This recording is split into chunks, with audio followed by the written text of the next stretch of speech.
New Thought Media Network proudly presents Having Courageous Conversations, where real talk dives deep. Each week we go beyond surface talk. We open our hearts, speak our truths, and dive into the stories that shape us. No scripts, no filters, just powerful, unforgettable conversations about life, purpose, healing, and truth. Join the conversation, because your voice belongs here. Please like, share, and subscribe. Check out our YouTube channel at Having Courageous Conversations or email us at yourshowyourvoice@gmail.com. Now, let's have a courageous conversation. The views and opinions of our guest and hosts do not necessarily reflect those of New Thought Media Network, or any organization we may be affiliated with. Here at New Thought Media Network, we welcome freedom of speech and courageous conversations. There are many topics that can be difficult to navigate. Challenging the status quo and engaging in lively debate is important to expanding our understanding of one another, and life in general. Creating a peaceful world doesn't happen because no one disagrees, it happens from a willingness to understanding one another. In our programming, we strive to expand consciousness and assist people in creating remarkable lives. Your comments are welcome at info@ntmedia.org. Good afternoon and welcome to Having Courageous Conversations. I'm Barbara Jean and this is my wonderful co-host here, Marg Dupuis, and I am a guest today as Cheryl Rogers is off enjoying herself at Unity Village. Lucky, lucky girl. Well, having courageous conversations is a wonderful way to spend your Wednesday afternoon or evening, depending where you are. And we are here to talk about all those topics that are a little difficult to get around. But here today, we are setting the record straight. It's easy to talk about all these things and darn well important to do it as well. So, Marg, would you like to introduce our incredible guest? It's my pleasure to introduce Laura, my bestie. Welcome to the show, Laura. Welcome, So Laura. I'll just say a little bit about Laura. Dr. Laura Quirk is currently a full-time professor at Conestoga College. She has been teaching at the university level since 1996. She has an undergraduate degree in archaeology, a master's in anthropology, a master's in history, and a PhD in history, with a minor in archaeology. Wow. Before she was a professor, she was on a disability pension for 17 years due to MS, multiple sclerosis. And it was during that time she managed to get her degree. I think it took you 17 years. I think that's what you said. And before that, in her first career, she owned an art gallery. So welcome. Wow. Laura is here Laura. today to share an experience that she had that lasted about 6 months long. It was due to the loss of her voice, and in part because of MS. And Laura became a student in her teaching world. Would you like to share a bit about that, Laura? Well, I sure would. And, there is absolutely no doubt that any good teacher, professor is also a student all the time. And I often think, my goodness, I learn more from my students than they ever learn from me. But this was certainly an unusual time for me to really experience that. So last December, I got COVID, and then I got a cold, and then I got a cold, and then I got a cold, and I coughed and coughed and coughed and coughed. And in the past, the coughing made me lose my voice two other times. And the first time for 4 months, then 5 months, and I just kept expecting it to happen, and it didn't, and it didn't. And then all of a sudden in February, I lost my voice. And it was just before reading week, and I had been teaching for the semester. So I think that was partly why I ended up okay. But I ended up during reading week going, oh my God, what am I going to do? And Marg helped me with some brainstorming, and we can talk about that. But what happened, no, what happened is that when I came back to my classes, I sent an email to my students explaining that I had lost my voice, and I literally had no voice. Like, there wasn't anything going on. And why that is your vocal cords do this, and my left vocal cord was frozen. So this one was doing its little thing and no sound. So that's what happened at first. There was a second thing that happened later. But anyway, so I'd send an email to my students saying, I don't have a voice. And I said, could I please have volunteers to be my voice in my class for me?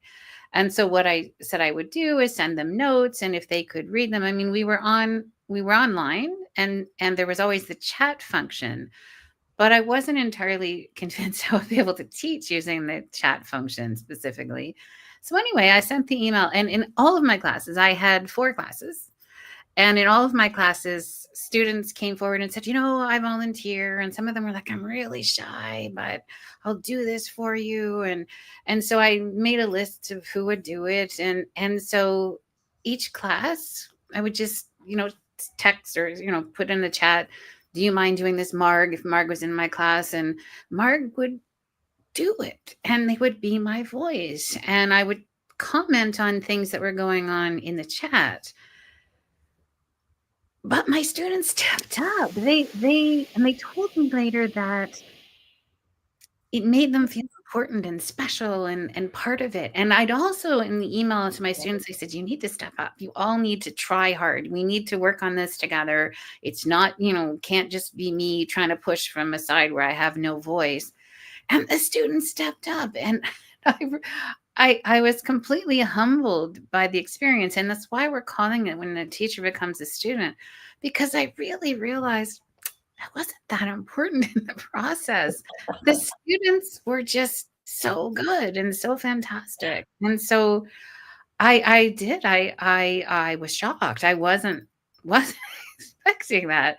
And not that my students aren't fabulous all the time. They are, but I just wasn't expecting that to be such an incredible teaching experience. Now, of course, there were lots of days when I just got off my class calls and cried because I couldn't have the voice. And sometimes it was feeling sorry for myself, but mostly my tears were, oh, what an experience. It was just so fabulous. And I remember calling Marg, talking to Marg, not calling her. I couldn't talk to her on the phone, but talking to Marg. We would actually go on Facebook or actually Zoom, I think it was, and I would type notes and type notes and try to have conversation. And it was slow, but bless you, Marg, you seemed totally okay to be patient with me. And my students were too. That's the thing. Now, in one of my classes, I teach a course called Group Dynamics, and it teaches students how to be effective leaders and how to be effective team players. But I had a class, a really small class there's normally 20 to 25 students, and this was a class of 9 students. So normally there's 5 teams of 4 students or 5 students. So I was like, okay, I'll make them 3 teams of 3. So that's what I did. The 2 of the teams were in crisis, so much so they ended up firing a member of their team each. So they were off their team, out of the class, failing the class. It was a nightmare for all of them, and the students were crying and upset. And here's me trying to mediate by typing, and it was just, bless them, they were patient with me. And the person who was my voice said, "Oh, Laura's typing, just a minute," But there was people in tears, and I learned so much about why the voice is important and the value of having a voice in this process. And I think that's one of the things I want to talk about today, is just things that one learns when you don't have a voice. And I mean, the nuance of conversation is gone. I'm typing away, and by the time most conversation has gone on, by the time I finished typing something, and I'm a pretty quick typer, but it was like the nuance, the minutia of conversation is gone when you don't have a voice, even trying to type. And that was incredible incredibly frustrating for me, especially when I was trying to mediate these poor students who were in crisis. And they were just so patient with me. They really were. And they kept saying to me, we see how hard you're trying. And thank God you have a lot of facial expressions, Laura, because we know what you're trying to say before you just say it. And I do. I can't hide my face. It's just, yeah, I know that. I know I'm expressive and in fact, sometimes my colleagues will be, Laura, watch your face. I'm getting these notes. Watch your face. And I have reactions to things. So at least that was a good thing. And I think I became more with my face and body language, more effusive, trying to get myself understood. But wow, it was a journey. So, I mean, that's the basic background. And it was, I actually had, weirdly, every 2 years I get student evaluations. And this happened to be the semester of that, the winter semester when I had no voice. And I expected that the student evaluations wouldn't be that fabulous, but they were. And the students felt like they got something that they weren't, like, they kept talking about this was the most impactful class they'd ever had. And I taught different courses. It wasn't all the same course. And so and in fact, so my boss, so after you have the student evaluations, you have to have obviously a meeting with the boss to have your regular whatever every 2 years about how good or bad you're doing. And he said to me, how did you do this again? How did you teach your class without a voice? What did you do? And at this point, I still didn't have a voice. So I'm typing away, explaining what I had done. And he just said, Laura, you have taught me a new level of resilience. And he said, thank you. I just, wow. But it's like, if they had, like, I knew, I taught 4 classes. I was the only professor that had the experience and knowledge to teach 3 of them. So the students would have lost their year because if I had decided that I was going on disability, and I just thought, why would I do that? I feel fine. I just can't talk. So my dear friend Mark had sat down and helped me figure out some ways I could actually do this and be understood. But there are, if I'm sounding cheerful about it, there were things about it that were devastating. And there was also things about it that were miraculous. So I don't know where you would like this conversation to go, if you have any thoughts on that, but I certainly am happy to just keep talking, or if you want to say anything. I love what you said about the students and how they really stepped up. They did. And I think the reason you got such remarkable reports back from the students were that, the minute you involve them to that level, they become totally engaged. They were. And then secondly, there's a feeling of responsibility they have. And because you are so lovable, there's just something about you that's just so lovable that I'm not at all surprised that your students would jump right in. But the level that they would learn, there's that saying, if you want to learn something, teach it. Yes, exactly. Like they probably learned way more as a result of it. But, good for you and Mark too, to come up with that model to make it work. Wow, that's impressive. I'm a little impressed. Very impressed. It's not about being, honestly, it was not about being impressive. It was about, I have to make sure the students don't lose their semester. And so, so what am I going to do? There has to be something. And yes, I could have gone on a disability pension, but why? Like, there was nothing that wasn't about that. It was actually, what was interesting was I was teaching a section of Why Normal Sucks, which is a course in the disability minor at the time. And I said to my boss, well, talk about a teachable moment. And so I said to him, when I told him about what was going on and what my plan was, I said, having a disability doesn't mean you can't do something. You just have to do it differently. And so Exactly. I have to do it differently. So I have a disability. I can't say I don't have a disability with this, having no voice.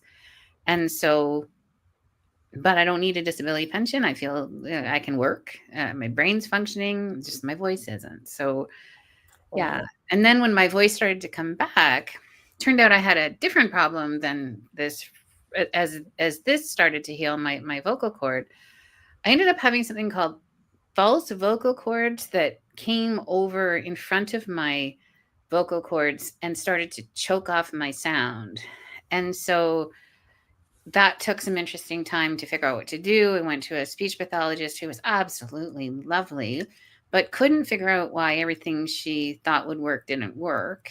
And so Marg, lovely Marg, went with me on various medical appointments. And one of them was to London to a doctor who did various things to look at my throat and the vocal cords and said, look, there's this really specialized person who does this in London. So who's a speech pathologist. I think you should see this person. And so we did. Mark came with me to London and we went back and to do that. And she was really, really, really great. But what she did clearly say to me is, look, the pathology I can't do anything about, but I can help you with the quality of your voice. Because I wasn't certain it was going to come back. And in fact, the doctor in London actually said to me, it's the viral load that started this issue. And so all the stuff that was going on because I was so sick. And he said there were people with COVID who had this that never got their voices back. Now, I was really grateful that my voice had started to come back, although it sounded choked off and horrid, and I didn't have any volume. I couldn't control the volume, and so I wasn't very loud. And it was a strange sound, even to me. But anyhow, I had started to come back, so at least I wasn't thinking, oh, God, I'm not getting my voice back. But even if he had said that, I think I would have just said in the back of my mind, yeah, I'm going to get it back. What I didn't know was how much I would get it back, and so that anything that happens to me with MS related issues can be permanent. Yeah. And I've had this speech issue, as I said, twice before. This exact one, I had a different speech issue many times before that. So that again lost my voice. But this one, the thing that's hard about it is every time the quality of my voice wasn't as good when it came back. I actually feel my quality of my voice is back to old Laura because of what I've been doing with the speech pathologist. So I feel the second, although the first one was absolutely lovely and she tried so hard and she's a beautiful human being and I'm very fond of her. She just couldn't help me because it was so specialized. So anyway, that's been an interesting journey, but anyway, we're going back to student Laura being the student. There is no doubt that I learned and I learned and I learned both in the classroom and out of the classroom. So yeah.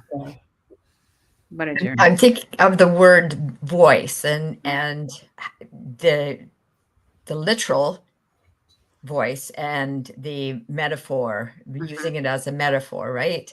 And giving students a voice. Yes, they could speak their words, they could speak for you, but you also gave them a voice, right? They're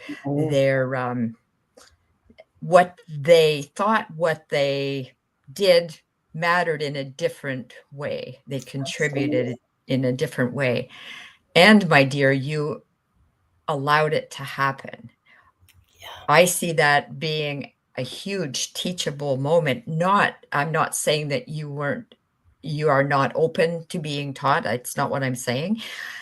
For somebody in your position, used to, this is what I need to do for my students. I know you're all about the students because when we had that brainstorming session, you're like, but they'll lose their year, so it wasn't about, oh my goodness, my voice. It was about the students and them losing their year.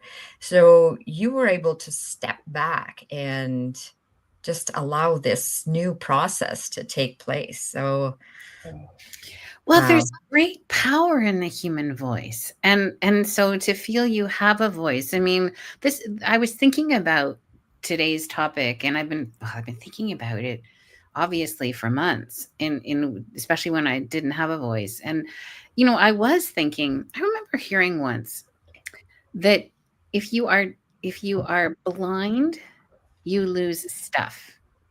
And if you're deaf, you lose people.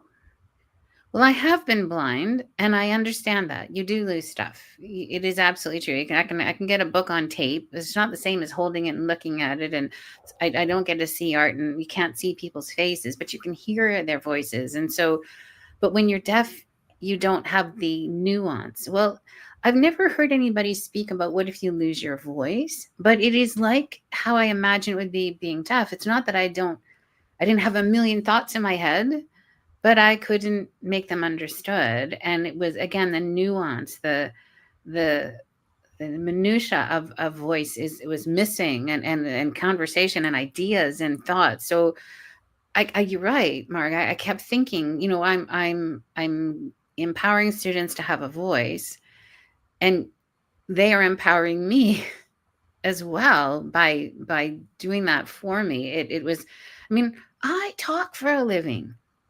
But I didn't have a voice. And so being able to get, like I said, think about it as how powerful the voice is. And even I found myself thinking so much. So what am I saying I shouldn't be saying? And what am I not saying that I should be saying? That comes for me when I lose my voice, and I have time to ruminate on that, and to think about, what about those who can't speak? What about those who can speak but don't have a voice? And I mean by that, people who are maybe marginalized, oppressed, those who feel unheard, who can't, who feel unsupported, unrepresented. Like, so I'm somebody who, in my job at the college, one of the things that I do is I'm a coordinator, and my job is to help faculty, not to help students so much, a little, but not so much. And so I have to, I feel, speak for those part-time faculty who are afraid to speak up. And I do that. I do that for them. And they feel like they don't have a voice, and they're afraid they're going to be fired. So I feel like a lot of my job is to be a voice for people who don't have one. So it's not just in the classroom that I speak for other people and to other people, but for this as my job as coordinator. And so, and if I think something's unjust, boy, do I talk about it. I have a big voice. And so again, here's me not being able to have a voice at critical times at the college, and not to be able to speak up for the faculty who don't have a voice. So I was madly typing, but it wasn't the same. So yeah. So I mean, I think I went on a separate tangent, but for me, the whole concept of power in the human voice, and finding ways to speak your mind when you can't, and what does that look like, and having someone speak for you. It's, it's interesting when you mention your, coworkers, especially part-time people who are, really can't speak up for themselves. They don't feel that they can because they don't have a voice. To actually be without a voice, you sort of get an idea of how debilitating that is in our world today, to not be able to speak up for yourself. And it's not that they can't, it's just they think they can't. Well, and I think rightly so. Yeah, they'll probably get fired if they say certain things. Well, sadly, I've known of some people who haven't been fired because, quote, they're too opinionated and they're women. And so I do know of a couple of situations like that. And so, yeah, I think rightly so, people are concerned. And they have often said to me that I say what they needed me to say out loud, that in meetings I say what they needed to say but couldn't. And so, I'm glad to do that. But anyway, but yes, it's a wild ride to not have a voice. And when you think about what is a voice? It's who you are. It's It allows you to show passion and feeling and knowledge and I don't know and who you are. Who are you if you don't have a voice when you suddenly don't? I mean, I imagine it. Yeah, it gave me thinking about an awful lot of things and about the privilege that I have in my job, the privilege I have in having a voice, in being paid to have a voice, and to know that even when I can't talk, people listen, and I have to, I find a way to have a voice. And yes, Marg has spoken for me many times in various appointments, and students have spoken for me, and you can guess sometimes I love that. And sometimes it's like, oh, come on, I've got all this stuff going on in here and I want to say something. And it's interesting. It's an interesting journey to have no voice. No kidding. Well, we're at our halfway point already. Okay. How quick is that? So we're going to take a short little commercial break. You've been watching Having Courageous Conversations here on the New Thought Media Network with our wonderful guest, Dr. Laura Quirk, and we will be right back. So don't go away.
New Thought Media Network is on the rise.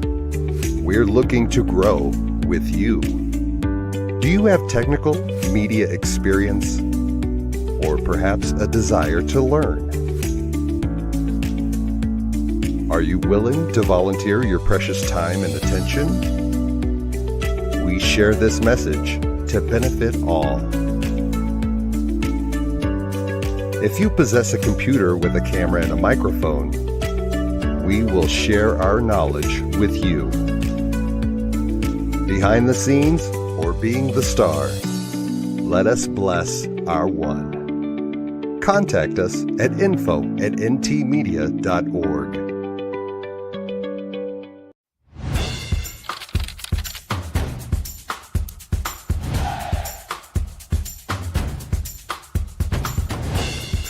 New Thought Media Network. We are a global broadcast network of positive music, media, and entertainment, inspiring humanity's evolution along the journey of enlightenment and creating a world of love, peace, empowerment, and prosperity for all. New Thought Media Network. Positively inspiring.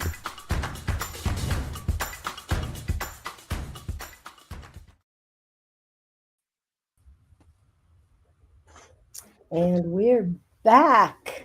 And we're back. We're talking about when the teacher becomes a student. Wow, this has been a remarkable conversation. I gotta say, I only had one experience of not talking, and that was a 10-day meditation retreat. And what was very funny about it was one person in the room who, because there were 8 of us sleeping in like bunk bed type things, but one woman, about day 3, she started going, I think she was afraid that she'd never get her voice back. She wanted to make sure it was still there, so she would cough. But it was interesting to not not really hear people speaking for the most part and not speaking for that. But that's only 10 days. I can't even imagine 6 months. And I like to talk a lot. So, yeah, that's, wow. That is really. There was some ingenious ways you came up with, Laura, on how to communicate. You know, I'd sit beside Laura on the couch and she'd have her laptop and typing away. I'm just thinking, do you have a specific, not a specific, something that stands out for you? One of your students excelled in a certain way that maybe you didn't think they would, or just some like wow moment? I had lots. Yeah.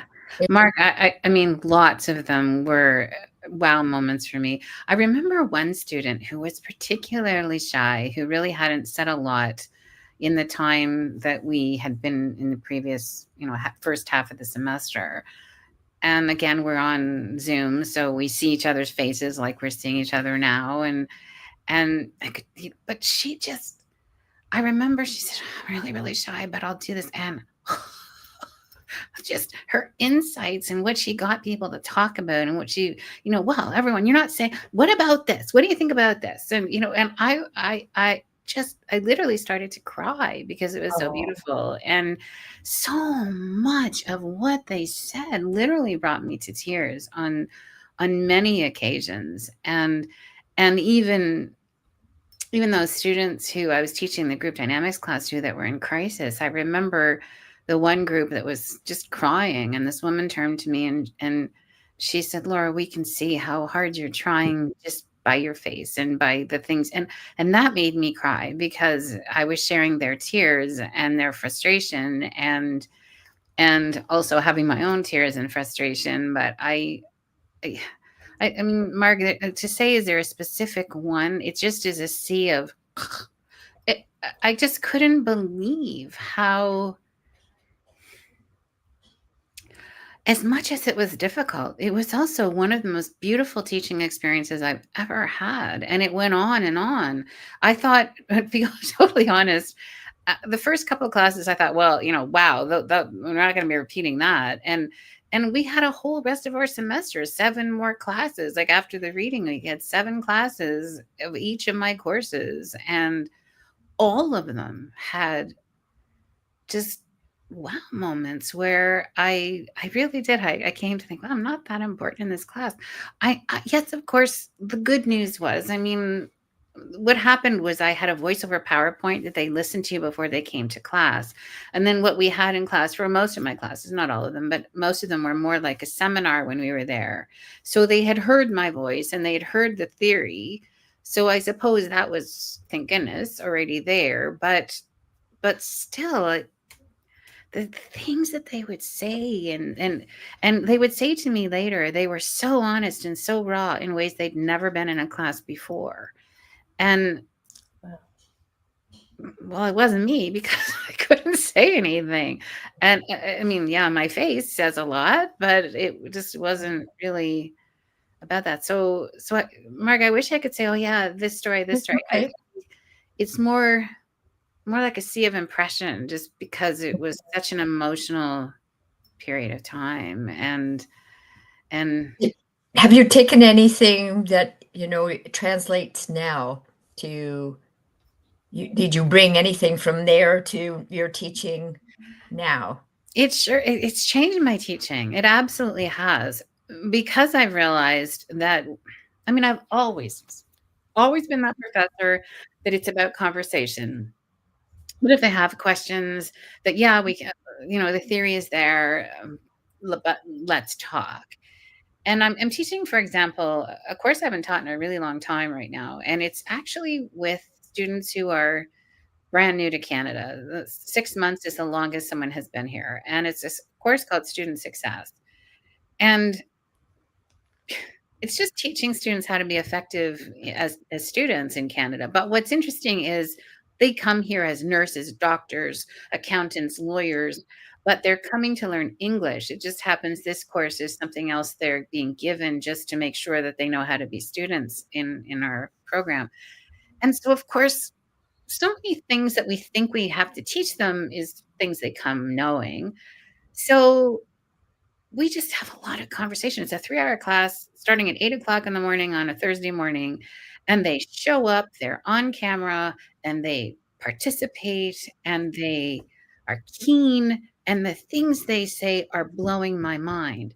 But what happened from the winter for me as a teaching experience was I'm learning to step back, ask a question, and then just step back and see what happens. And it happens. And so, Mark, I think not just in that class, but I'm really seeing it in that class. All of my classes, it's like that this semester as well, where I'm just thinking, right, okay, Laura, step back. You're here, you're present, you're the professor. And what really matters is what the students think and believe and want to talk about. And so they quickly come to understand there's nothing that's off the table in my class. We can talk about anything in any of my classes, and we do. But I also want to say that has been a key for me. It's not that I haven't been that professor before, but I am really that professor now. I'm posing questions. In fact, I talked to a student who I had 2 years ago, and they're in a class that's required in there. And so I have them again. And they stood after class yesterday and said to me, Laura, I just need to say to you, like, this class is so fantastic. You ask questions and you listen, and you just listen. It's like I do. And so I think that's what they need and want. So I've always been that professor, but honestly, Mark, I would say learning to just listen. In fact, I have a little sticky note I put on the back of my computer wall. You can't see it, but it says, less of my mouth, more of my ears. And I am really just, even though I didn't have a mouth that said anything in the winter, I'm really trying hard to use that all the time now. Less of my mouth, more of my ears. And just because, to be honest, isn't that what we all want? It's just to be heard. Yes. For me, it became evident how much I really wanted to be heard and how important that was to me. And also that I can listen, that it's okay if I don't have a voice, I can just listen. And sometimes that's really hard. And sometimes it's really beautiful. And so, yeah, less of my mouth, more of my ears. I'm really trying to do that in everything. Wow. You know, it just dawned on me is that we're having this conversation this week, and last week we were speaking with a person who has significant hearing loss. She has 2 cochlear implants, and she reads lips and whatever, and it didn't even dawn on me until just now. It's interesting that these 2 shows are back to back. Yeah, And that's funny. did your guests say similar things? I think similar vein, you know. Yeah. Yeah, in the importance of being heard and having a voice, and her voice, how she articulates. Yeah. That's fun. I watched last week's show, and I hadn't even thought about that till you just mentioned it. But yeah, it's like a sort of another aspect of that same thing where you can't quite. And she was having trouble with the way the screens were switching, because she couldn't lip read if the screens got switched. So she was lip reading. that was pretty remarkable, actually. Yeah, I like that show a lot. It's interesting when you think of not having a voice. I mean, I can't quite imagine it, because being in a similar profession as you, where I speak all the time, it's like, you know, how do you do that? But what I love most about what you're saying is how, by allowing yourself to be present for the right reason, you were there for your students. And I think so often in these fields, whether you're a minister, professor, you know, you're out front like that, I think sometimes there's the odd person where it's a little bit more about me than it is about the reason why we're there. And I love that you articulated you were there for your students, and you were going to make that work come hell or high water, you are going to make that work. And like everything else in your life, you have that let's just get it done attitude, and you always get it done. Well, I really believe that. I really, really believe that there is, Yeah. and the thing about having a disability is you learn. It doesn't mean I can't do it. I just might have to do it differently. And this was one of those times. Absolutely. Yeah, you're right. That is me. It's always been me. I mean, I remember a friend saying to me once, "My goodness, Laura, you know, like, you know how there's a wall in front of you? There's no walls in front of you. You go over them, around them, under them, you go through them, you find a way. Like, there's You where you knock them walk down. away, there is no wall." And it's like, yeah, I tend to be that person for sure. And also, I really, bless you, dear. I really want to say I am not wanting to minimize how difficult it was, because I Of think, course. you know, I sound all cheerful about it because it was a fantastic experience, and it also wasn't, so really wasn't. And Of course not. also, I mean, this one lasted 6 months. The first time 4 months, the next one 5. Anything that happens to me can be permanent, that from MS, Exactly. and so then add a viral load apparently, and other things to it. Anything could be permanent, and so I I always just think this won't be permanent, that I'll find a way, but you don't know. You literally, No, you don't. You I don't literally know. I had no voice. There was just nothing coming out. And to be honest, one solution could have been that I to get a machine that could talk for me.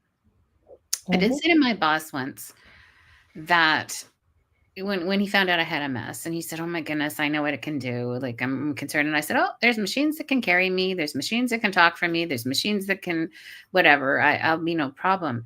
But I didn't want a mechanical voice speaking for me.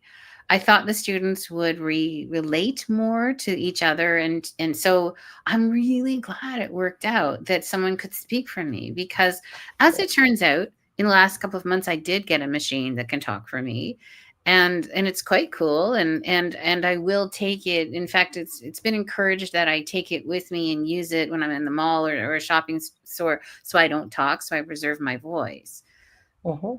But funny thing about our voices is they're muscles, so we have to use them or we'll lose them in a way. So there was a bit of a, have I lost some because I was so long not speaking as well. And so anyway, not the case as it turns out.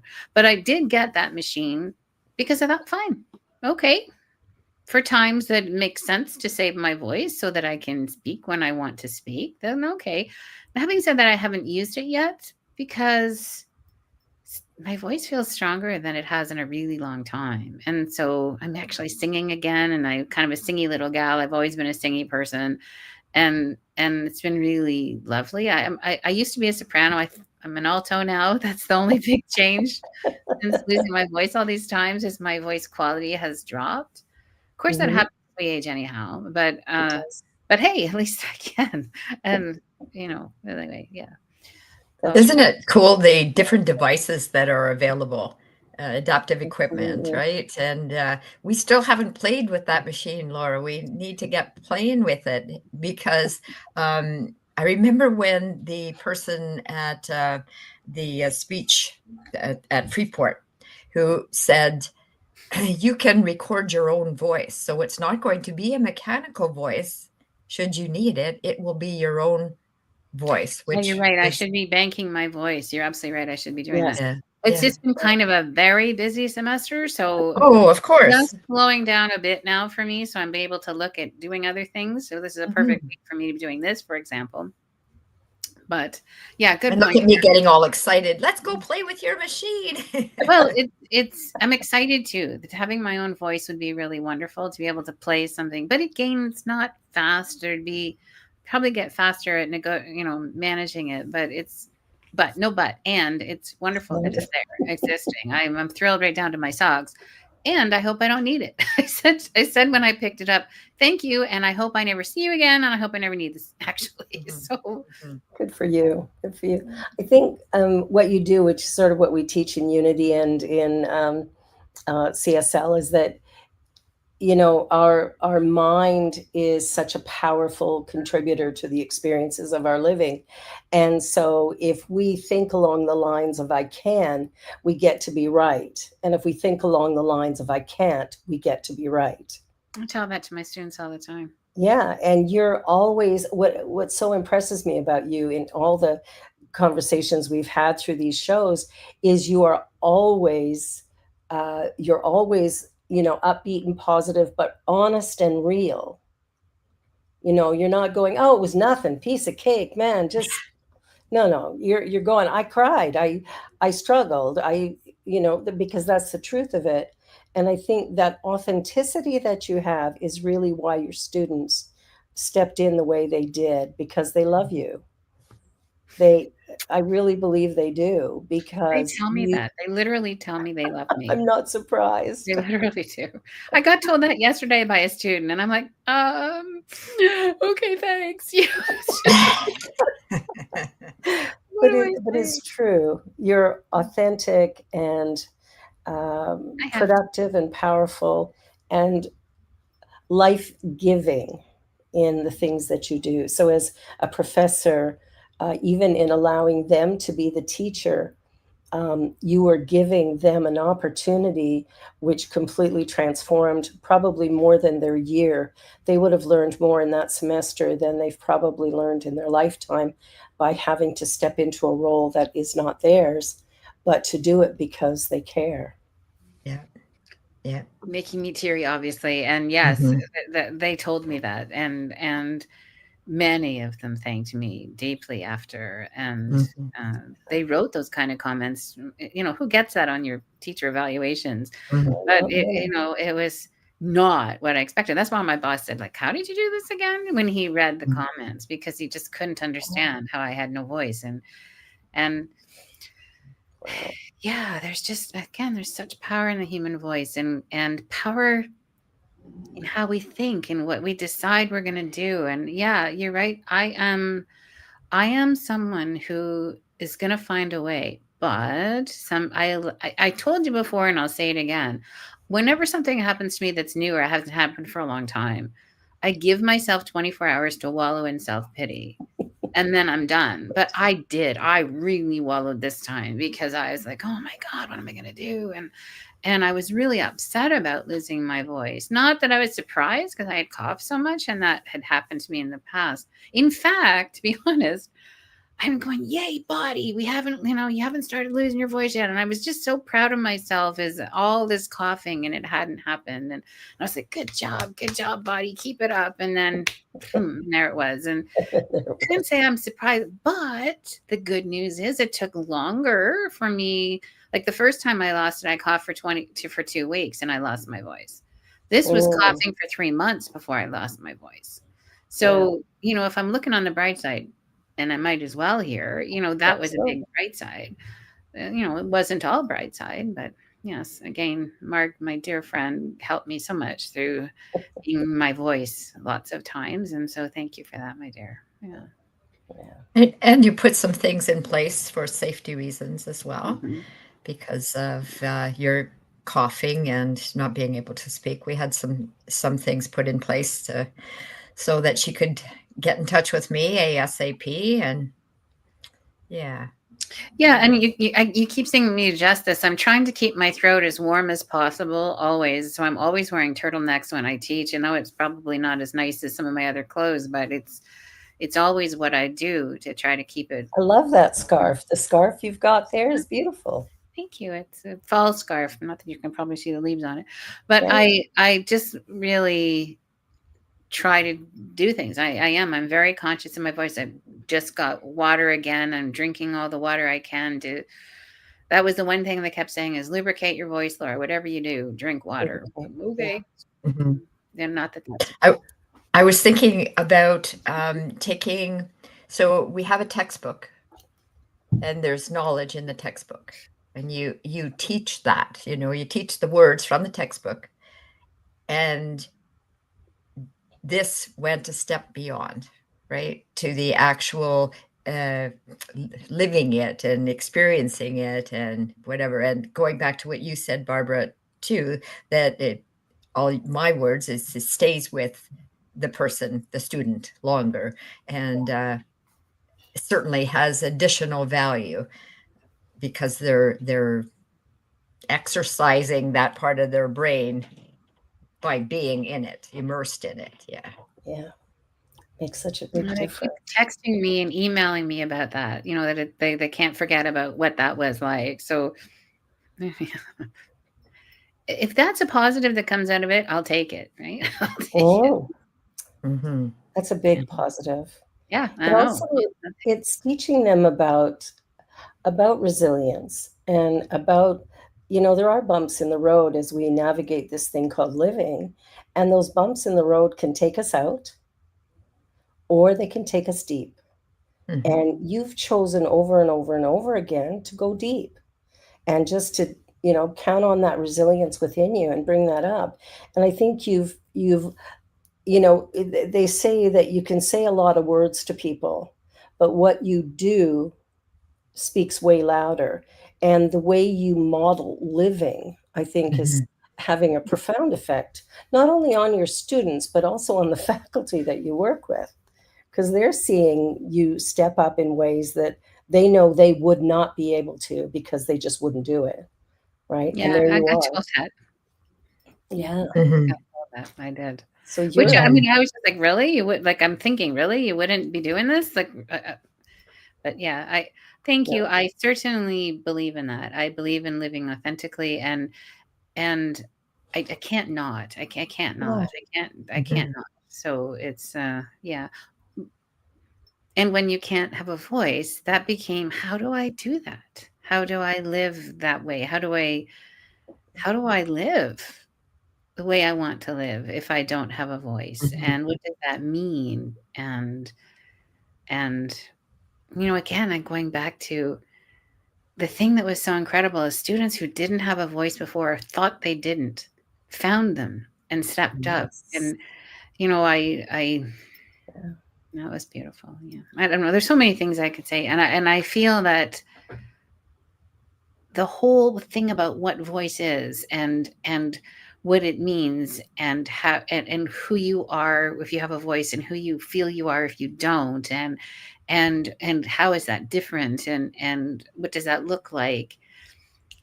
I know there's lots of times in our lives, especially as women, that we don't have a voice, that we feel unheard, that we feel oppressed, and rightly so, that we just don't feel heard enough. And I know I've told you this, I think, before, but when I lost my voice one other time, I lost my voice in the brainstem areas where it comes from.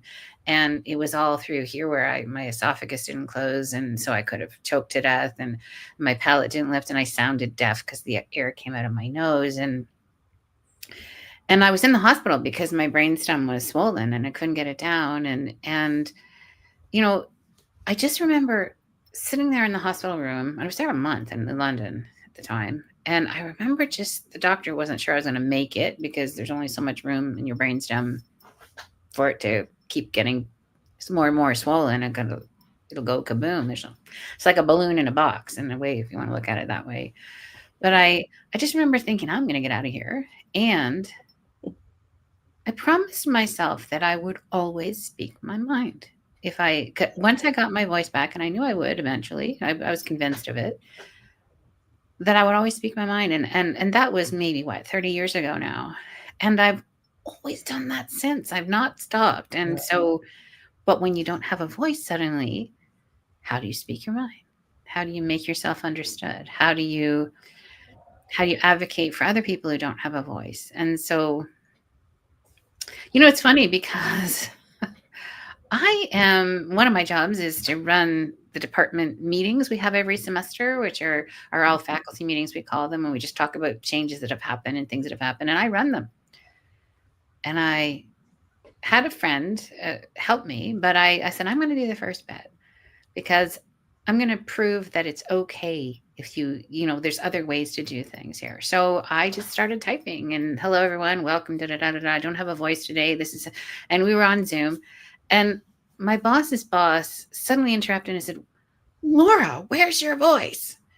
And I said, and I write, my voice isn't important here. But what is important is that we're all speaking about things we need to speak about and whatever. And I just thought it was really important to show my boss and my boss's boss that just because I didn't have a voice didn't mean there weren't things for me to share and say. Now, my dear friend Cynthia did the rest of the meeting for me as she was my voice. And that's, again, I'm speaking on Laura's behalf. Here's what we're doing. We've talked about it. This is what she wants me to say and do. And it isn't about me, but what was cool about it is just, again, finding a way, right? And so, well, it wasn't even, I thought it's a teachable moment for everyone, which is why I did it, because it's all faculty and my bosses and boss and et cetera, that I thought, here's a teachable moment for everyone. That there's, let's find it. If it's not what you want to do, it's not how I want it to be, but it is what it is. It is.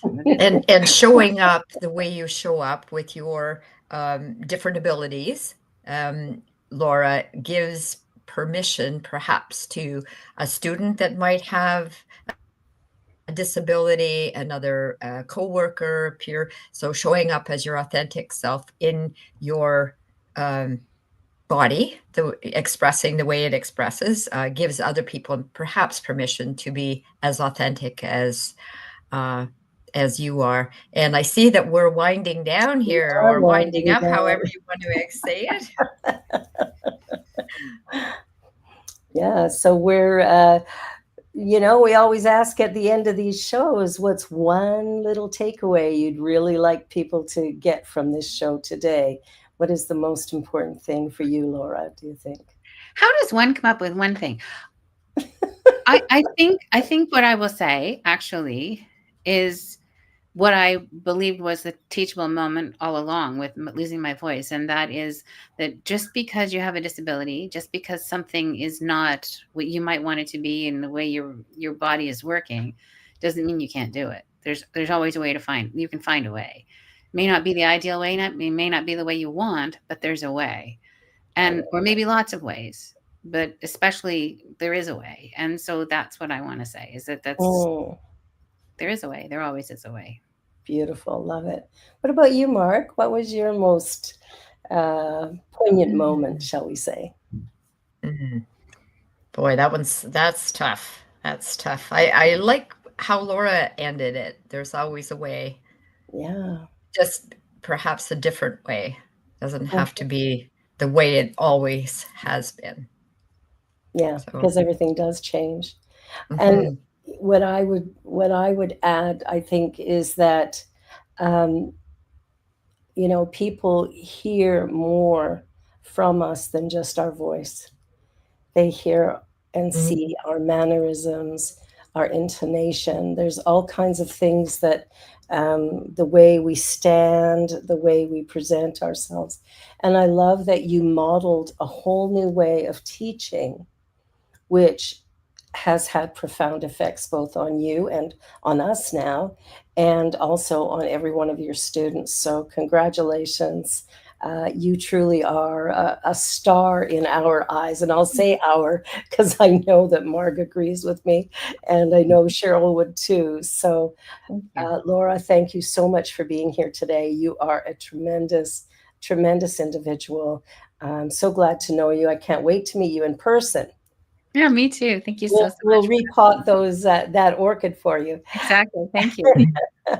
Well, Marg, do you want to say farewell and a bientôt to everybody? Well, if you would like to close this out, because you do it so amazing, Barbara, I don't have the script in front of me. I can say what a fantastic show. I look forward to seeing Laura again on the show down the road, and also in person. And thanks for coming on and being with us today, Barbara and Laura. And Deja's in the background. Thank you, Deja, for all that you do. And be sure to like, share, and subscribe. You've been watching Having Courageous Conversations here on the New Thought Media Network. And come again next week, because we'll be back at it. Have a great week. Bye, Laura. Thank you again. Bye. Thank you. On behalf of everyone at New Thought Media Network, thank you for being a member of our virtual family. Your financial contributions help share the New Thought message with people from around the world. Please visit and contribute at www.ntmedia.org/donate. New Thought Media Network. Come be you. And please like, share, and subscribe. Until next time, peace and blessings.